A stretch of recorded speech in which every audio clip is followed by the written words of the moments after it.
Vi er veterinær billeddiagnostik. Vi er en del af Universitetshospitalet for Familiedyr, og de undersøgelser, vi kan tilbyde, for eksempel her med MRI-scanning, det kan være afgørende for dyrets diagnose og behandling.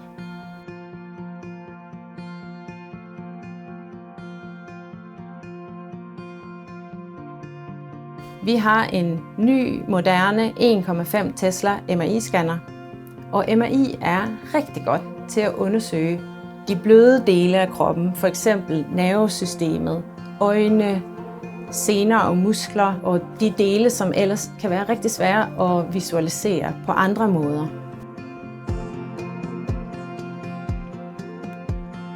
Vores MRI-scanner er faktisk til rådighed for dyrlæger fra hele Danmark, og egentlig også vores nabolande. Man kan nemlig henvise direkte til MRI-undersøgelse hos os, eller man kan henvise via specialservice, altså vores kolleger i huset. MRI kan gøre en stor forskel for patienten. Hvis der for eksempel er en skade på rygmarven, så kan MRI hjælpe os med at beslutte, om vi skal operere patienten, eller om den måske kan genoptrænes i stedet for.